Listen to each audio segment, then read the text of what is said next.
Thank you for watching this video. Subscribe to my channel. A quick remind video to you. And I'm entitling this video, You Don't Know What You Have Been Protected From. Okay, let me say it again. You don't know what you've been protected from. Okay, a third time so that it gets through you. You don't know what you've been protected from. And I'm only talking to those that are following Christ here. Okay? Look, there are times things happen in your walk with God that you think, Lord, why did this happen? Maybe you were fired from your job for no reason. Maybe someone betrayed you. Maybe maybe people just cut you off like that, or maybe you were about to advance your business and suddenly you got all kinds of lawsuits on you. And things happen. Bad stuff happen, things fall apart, and you ask, Lord, why? And that's a natural attitude that you want answers. Okay? There's nothing wrong with that. But let me tell you, you don't know what you've been protected from. Because too often we only look at what's happening. We don't look beyond to see what's behind what's happening. Okay, let me say that one more time so that it will get through to you. Often we only look at what's happening. And we relate to what's happening based upon our own expectations. But we don't let go of those expectations and look beyond what is happening. Okay, let me give an illustration to you. Here you have a guy who just was fired from his job. He's now on welfare, on benefits, and he hates it. He feels embarrassed. He used to be a banker. Not really a banker, but he worked at the bank, earning good money. Now suddenly, his friends drop him because, well, he is on benefits. They're embarrassed of that, and now he lost his friends. And he's thinking, oh dear, what's going on here? Then, about 5 months later, he found a part-time job at a restaurant as a cleaner. And he was still embarrassed because he thought, man, I used to sit at my own desk in the bank, giving orders to others. And I wasn't a harsh boss. I used to be kind to my coworkers. I used to give them benefits also. There was this one employee that often he had to stay away from his job because he had a child sick at home. And this guy, who used to be a manager at the bank, often covered him so that he could be at home with his kid. That guy who lost his job and was now working as a cleaner at a restaurant was thinking, what did I do wrong? And nobody found out he was covering that guy that was skipping work because he had a sick child. He was fired for some dumb reason because someone accused him of sexual harassment, even though it wasn't even proven. He wasn't even at the job when the so-called harassment happened, but still he was fired. And he for weeks he was depressed about it. But look at this. One day he's at this restaurant cleaning and he hears people talk. And then suddenly he hears someone says, Kevin. And he thinks, who knows my name? And he looks around and he sees this teenager over there. The teenager looked familiar and he thought, sir, your name is Kevin, right? And Kevin says, yeah, that's me. My dad wants to see you. So Kevin, after work, goes home with the kid. And what do you know? That employee he was helping, it was his son. That son was the one that was sick often, and the father could now spend time with that son because Kevin used to let the guy go. He used to cover up for him. Now look at what happened here. Then Kevin is at home. He meets the former employee, and Kevin tells everything, that he was fired and all of that. And then that employee, who's not even working at that firm anymore, who shifted to another job, tells him, you know what, Kevin? You were a great boss onto me, and let me tell you, me and my wife, we were praying for you. We were praying for you. At the local church, we were also praying for you, for your kindness and all to reward you for your kindness. And you know what? When I heard that they fired you, I was angry. I was thinking, how could people do something like this? But it's afterwards I found out that some of the people that were working at the bank were involved in human trafficking. And they were using accounts of customers to transfer money from the criminal world onto. And let me tell you, Kevin, there were people on your department that wanted to put the blame on you. So you would be the one going to jail. You would be the one having problems. And not even that. Even if you wouldn't get in trouble with the law, those human traffickers, they would come after you. Because those people at that bank that used to deal with those human traffickers even stole from them. But if it's all on your account, they're going to think it's you. So when we were praying for you, man, things happened. It's then that Kevin realized, whoa, all of this was happening around me? And look at this. It did happen a few times. People came to the bank looking for Kevin to kidnap Kevin or do something to Kevin, to threaten Kevin. But because there were people praying on Kevin's behalf, it didn't happen. And the prayers worked out that one day Kevin was gone from the job. So that Kevin was now partly on benefits and working as a cleaner in a restaurant, it was a great blessing in disguise. Because he wasn't around the bank anymore, people forgot about him. And because people forgot about him, nobody could use him as a scapegoat anymore. And here's the thing, those human traffickers that lost part of their money, they were out to get their money. So that bank, man, people that worked at the bank, or even that came to the bank from time to time, they were in risk. But Kevin was safe. He was far removed from there, working as a cleaner in a restaurant. But here's the thing, Kevin was thinking he was accursed. Kevin even began to think people did voodoo on him to bring in misfortune. The issue is, Kevin did not look beyond what was happening. He only saw what was happening and he related to it based upon his own understanding. But his own understanding was limited and therefore he couldn't come to the right conclusion. That firing of that job was his rescue.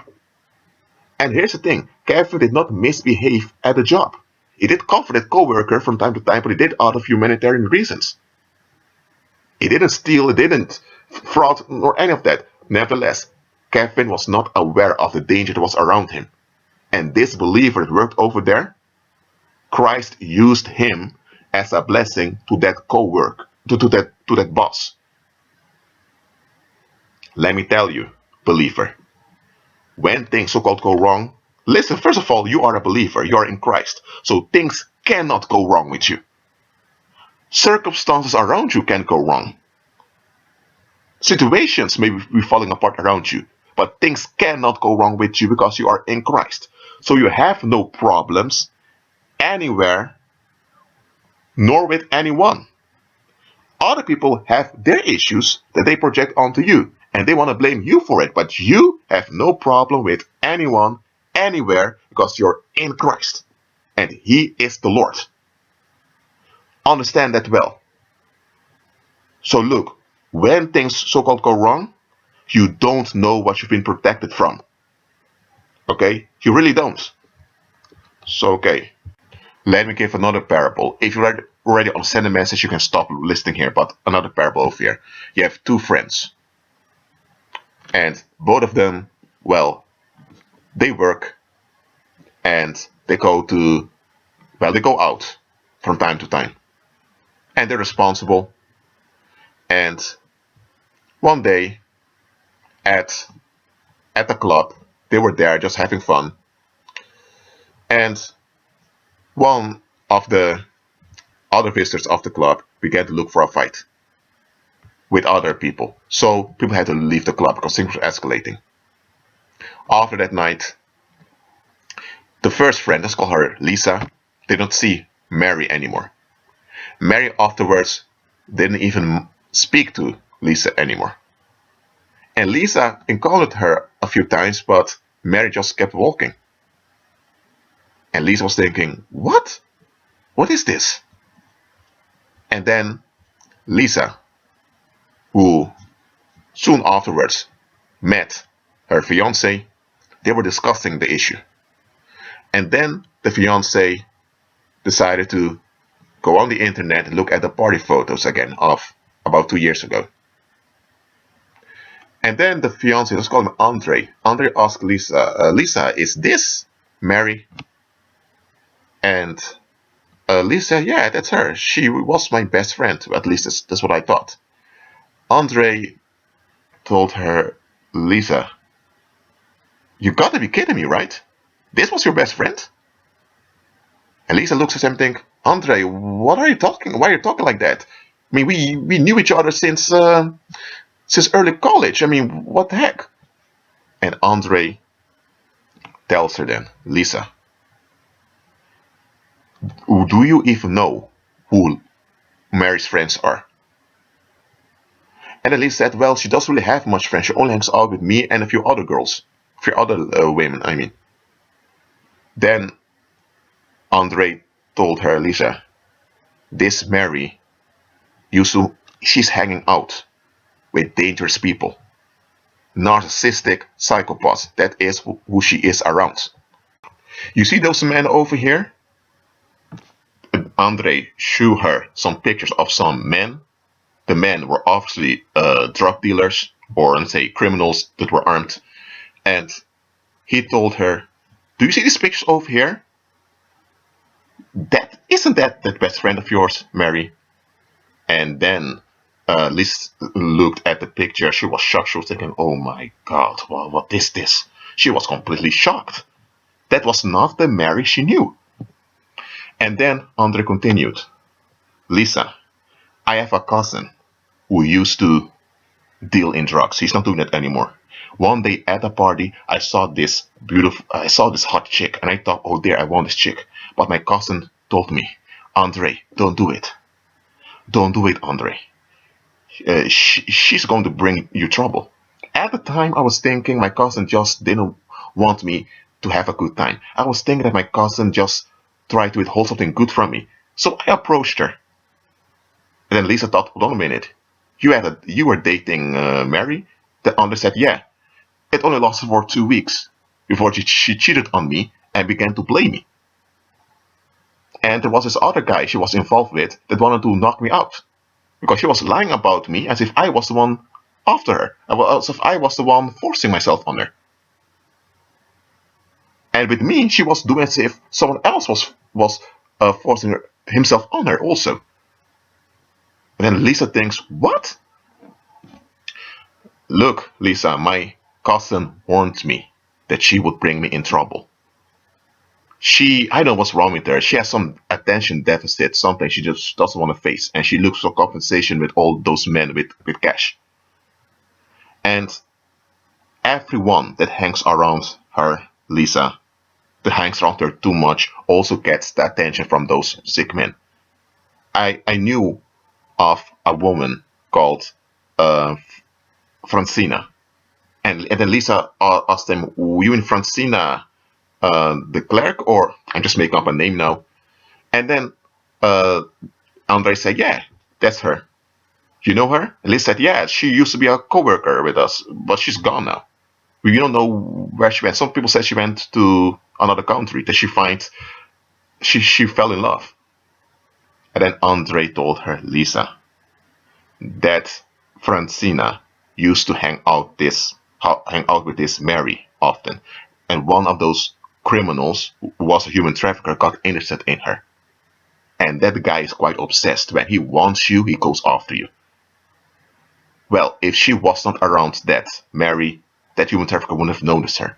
But I heard rumors that she went on a date with the guy and that she was never found again. That guy soon also moved away. And when Lisa heard this, she was so shocked. She was saying, Andre, the Mary I thought I knew never existed. And then Andre told her, Lisa, she lied to you, just like she lied to everyone else. You were real towards her, but she was fake towards you. But because you knew each other from college, you were acclimatized to her. She didn't notice it. And then Lisa realized, whoa. And then Andre continued. You talked about an evening when there was a fight at the club, right?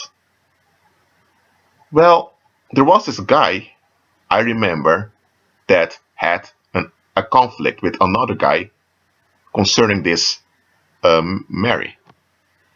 So I assume it was about that. Be happy, Lisa, that she began to avoid you after that night. I mean, that was a big blessing for you that she began to avoid you. Because if you would remain to hang around her, you would be in trouble too. I think demons are using her to cause other people to get in trouble. That's what I think, at least. Andre didn't have much knowledge of the spirit world, but he looked beyond what happened, and because he had more information, he realized what was going on. Lisa didn't. Most people around didn't. But it was true. This Mary had a demon with her that was using her insecurities to cause trouble in the environment. Lisa at the time was not delivered, but because she was praying and reading from her Bible from time to time in confidence, this alone hindered that evil spirit from targeting her through her friend Mary. Now let me tell you, you don't know what you don't know what you've been protected from. You may think you're a loser. You may think you messed up. You may think, why did this happen? You may think, was I so foolish? Hold on, hold on. Forget all that worldly way of thinking. You are in Christ. You don't know what you've been protected from. You don't know what you've been spared from. Okay? And here's the thing. You need to learn to look beyond. You need to learn to look at the bigger picture. So, whatever happens around you, just trust Christ. Whether it hurts or not, whether it's difficult or not, trust Christ. He knows what he's doing. Agree with him. Be at peace.